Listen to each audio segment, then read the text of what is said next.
John Foster Dulles and his tough talk as Secretary of State, and Alan Dulles, the CIA director. The CIA is definitely a reconnaissance organization. It's a spying organization. It's an intelligence gathering organization. But when I say covert ops, that's not a reconnaissance. What else is the CIA doing at the beginning of the 1950s? Is it basically like the stuff they're doing isn't being recorded? Like it's secret? Secret, covert, secret operations, operations, right? And what are they trying to do in these covert ops? Is that when they were doing stuff like toppling leaders that didn't agree with us? Absolutely, right? They were like behind the scenes toppling what we believe to be pro-Soviet or potentially communist leaders, right? This is going to go right into the 1970s, right? Like the assassination of Salvador Allende in Chile, right? We thought Salvador Allende was a communist, a socialist communist, right? So the Nixon administration uses the CIA and knock them off, right? You know, today the United States, it's against the law to assassinate a foreign leader. When we get to the Ford administration, which you're going to read tonight, Gerald Ford is going to, in Congress during the Ford administration, to investigate the CIA for stuff like Salvador Allende, and all the way back into when this got started, right, 20 years earlier, during Eisenhower's time, okay? The best example of Eisenhower covert ops is going to be the Iranian story. Anyone remember this? What do we do in Iran? What do we do in Iran? Their leader nationalized the oil industry, which was previously held by like the British and other foreign powers, and so we killed him and reinstated the Shah. Right, we didn't kill him, we overthrew him. But yeah, and then reinstated the Shah, absolutely. He was absolutely hated. Yeah, so the Shah, who had been run out of Iran and was living in exile in Baghdad, Iraq, all right, and his family had been the absolute leader of Iran for generations, okay? He was run out of Iran, and then in a popular election, we like democracy, right? In a popular election, a guy named Mossadegh came to power. And Mossadegh was, we believed, a socialist. And when he nationalized the oil fields in Iran, we said, you see, he's a socialist. And so we plotted, right, put CIA operatives in Tehran and orchestrated his overthrow and brought the Shah back to power in the early 1950s, all right? That's a classic example of covert op. But here's, you guys are solid groups, so follow this with me. If you want to know why the United States is stuck in the quagmire of the Middle East in 2014, it's because of the Cold War. You with me? Right? I kind of like figuratively envision the Middle East as the quicksand, and we're stuck in the quicksand. All right? And we can't get out of that quicksand. And the question has to become, how did we step into the quicksand to begin with? We did not step into the quicksand of the Middle East because of Islamic fundamentalism. We stepped into the quicksand of the Middle East because of, right, oil, but what other issue? Communism and the Cold War, all right?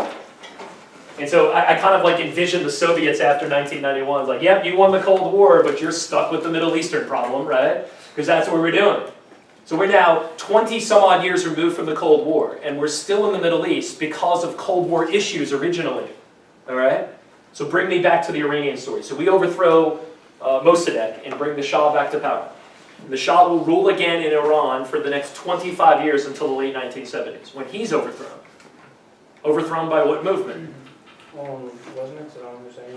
No, Who was he overthrown by? It was the Ayatollah. It was Islamic fundamentalism who overthrew the Shah. All right? And when they overthrew the Shah, who did they blame for the Shah?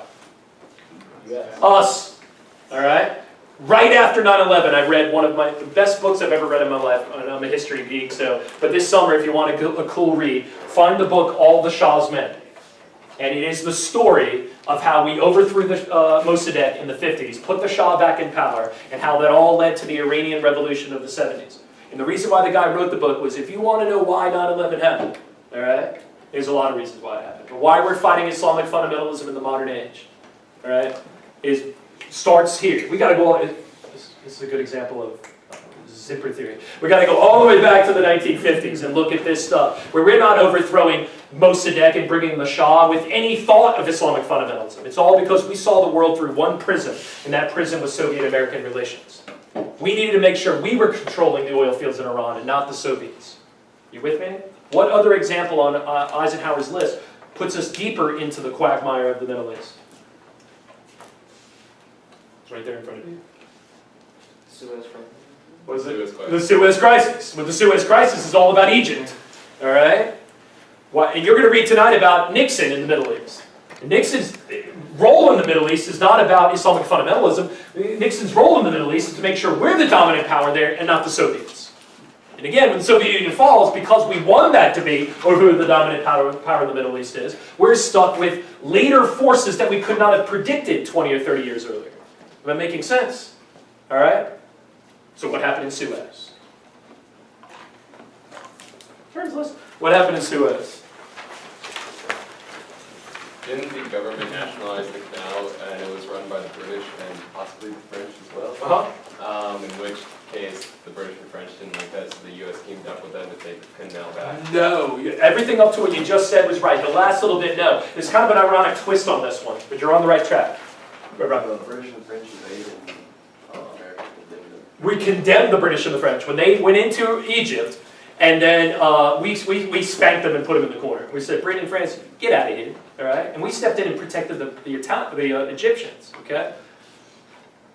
And this was very strategic, because we wanted Egypt to think we had their back. Because if we hadn't had their back, who might have had their back? The Soviets.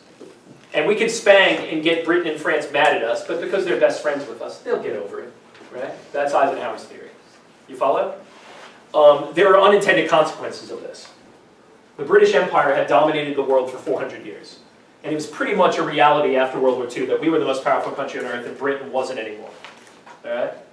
But you know what the final nail in the coffin of the British Empire? If you go look this up, anyone like, listen, what's the final blow to the 400-year British Empire?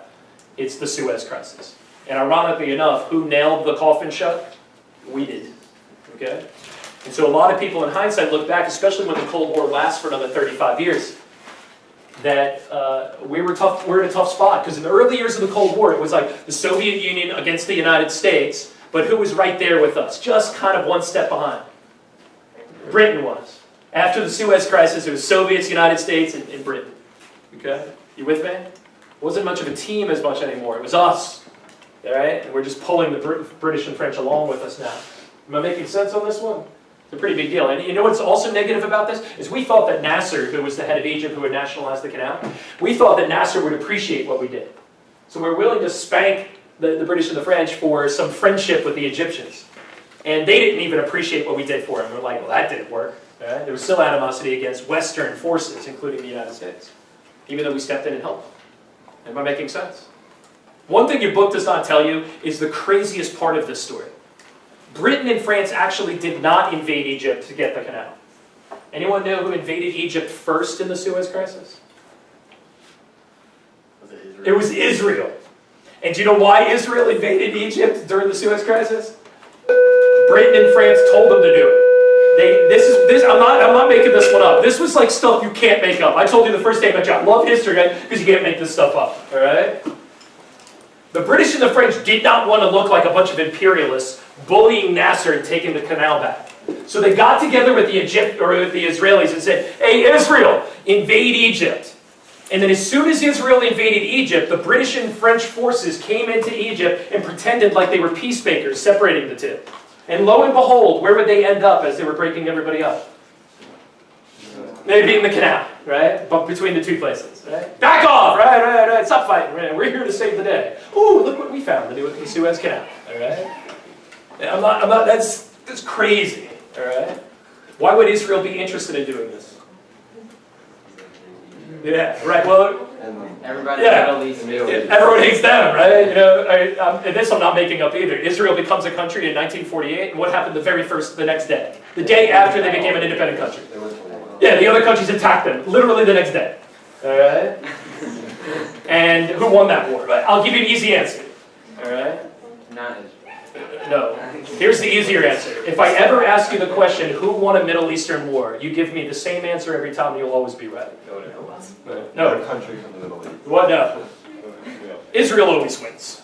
Israel always wins. All right? You know how I know Israel always wins? Because it's still Israel. All right? Israel always wins. All right? And there's a major reason why Israel always wins. It's USA is why Israel always wins. Okay? You're tonight going to read, tonight you're going to read about like the 6-Day War in 1967. You're going to read about the October War or the Yom Kippur War in 1973, which are all Arab-Israeli wars, and Israel wins both times. Okay, cool. Which then brings me back to the whole Mossadegh story, right? Why Islamic fundamentalism against the United States? Why does Israel always win these wars? Because we always back up Israel. Okay? You with me? Anyway, I digress. So that's the true story of Suez, which I think is kind of funny. What is the Eisenhower Doctrine? Somebody help me out there real quick. Eisenhower Doctrine. Go ahead, what you got? It was when we fled economic and military aid to any Middle Eastern country going under like attacks by communists. By communists, right? So we're going to aid anyone who might be threatened by communism in the Middle East. For all intents and purposes, this is containment policy, but specifically to the Middle East. If the Truman Doctrine was containment generally, right? The Eisenhower Doctrine was containment to the Middle East, very specifically to the Middle East. Our interests in the Middle East will be protected from communist advancement. What sparked, right, the Eisenhower Doctrine were the events of Suez. Okay? Sputnik, what's Sputnik? In my estimation, like the worst day ever. Right? And I'll explain why. It was when the Russians sent satellites into orbit to go around the globe. Right, so they put the first satellite, man-made object into orbit, right? Satellite into orbit. And I'm not talking like a big satellite dish or something like that. It was like a little ball that like beeped, right? So that they know where it was, okay? So they put the first man-made object into orbit. And there's really two issues here. One is that they beat us into space, okay? So we have this kind of like crisis of our intellect and technology, that they were better than we were, okay? And then a maybe more dramatic part of the story is, how did they get this satellite into orbit? They used a missile, right? If they could put a man-made object like a beeping ball into orbit, what other man-made object might they be able to put on a missile? A bomb, all right? They might be able to launch a bomb from hundreds of miles away at the United States. I mean, how did the first bomb at Hiroshima and Nagasaki get delivered? An airplane. The airplane went up, opened up its belly and dropped the bomb out. Right? Until Sputnik, that's the way any nuclear weapon was going to be delivered. So we would have to fly airplanes to attack the Soviet Union, and they would just launch missiles at us? That's a severe disadvantage. Okay? So we panicked. Right? Americans built fallout shelters. Right? If you live in Old Sherwood, some of the old Sherwood homes I know have fallout shelters. Right? Maybe not yours, but there are a few in there that have fallout shelters that were built in the 1950s and 60s. Okay? Cool beans. Any questions there? So this was a national security issue, not just a technology space issue. What comes after it is NASA, National Aeronautics and Space Administration. Don't need to know what it stands for, but just know NASA. I do always feel bad for Dwight D. Eisenhower, because when everyone thinks of NASA, they instantly think of John F. Kennedy, and I always think Eisenhower's like, hey man, I created it, right? I don't want to get any credit for this, right? Kennedy's the one who took it to new heights, no pun intended. But, JFK. And then the worst piece of legislation ever passed in the United States is the National Defense Education Act. Right? I don't think it's the worst, but it's up there. Right? There's worse things. Sputnik completely transformed what we think about education in the United States, and in my estimation, we're paying for it to this very day. We became overly, disproportionately obsessed with what? Space. Science and math. That's all. Science and math. Science and math. Science and math. It's like science and math. That's all we got to do. And they still talk about it today, right? Every time you hear any person talk about education, we're falling behind in science and math. You know what I want to tell them? We've been falling behind in science and math for like 60 years. All right. Yeah. You know what we should go back to? We should go back to regular education. Like education, humanities education that we've been doing for, I don't know, 2,000 years since the Greeks. But instead, in the late 50s, we became disproportionately obsessed with math and science education, in my estimation, also. And I have evidence that I'm right on this one. Is that in the late 1950s, we were statistically the #1 country in the world in math and science education. Today, we're what? 26. Yeah, we're somewhere in the teens or 20s. So this whole pour money at math and science education has not borne much fruit for us. Okay?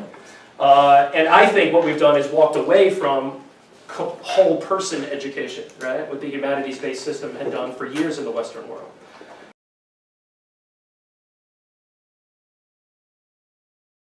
Well, today, first part of class, we were going over a review packet for the AP exam, which is about 4.5 weeks away. So I wanted to get them started on that. And then the second part of it, we were talking about the Eisenhower presidency, talking about his role in the Cold War, and then some domestic programs and some social, cultural aspects in the 1950s. And why were you teaching it the way you did? Well, I have a tendency to lecture, as you can tell on the video, but Q&A, keeping the kids engaged by asking them questions. I've found that that's the most efficient way and quickest way to disseminate information instead of putting them in groups or doing some sort of more creative activity. And especially since we're getting close to the end of the year, we need to make sure that we're accelerating through the information as best we can. And what do you think worked about the lesson? I think they were engaged. I think they were enjoying the anecdotes that I was slipping in there. We watched the video clip on Duck and Cover, which I think they enjoyed and took, an opportunity to take 9 or 10 minutes away from listening to me talk to them the whole time. So I think that worked. I think we got through a lot of information, so that certainly worked. Most important every period for me is, even if I'm lecturing, if I'm at least dynamic enough that they're engaged with me. Okay, and do you have any advice for future teachers? Well, my advice I typically say is that you just got to love what you do and be passionate about what you do. I think when you learn to be a teacher, they talk about diversifying lessons and doing different things, and I've, in 20 years, done a little bit of that, but I have a tendency to lecture. But I think no matter what style you take, as long as you're excited about it and the kids are engaged and are with you, that any of it can work as long as your enthusiasm shows through.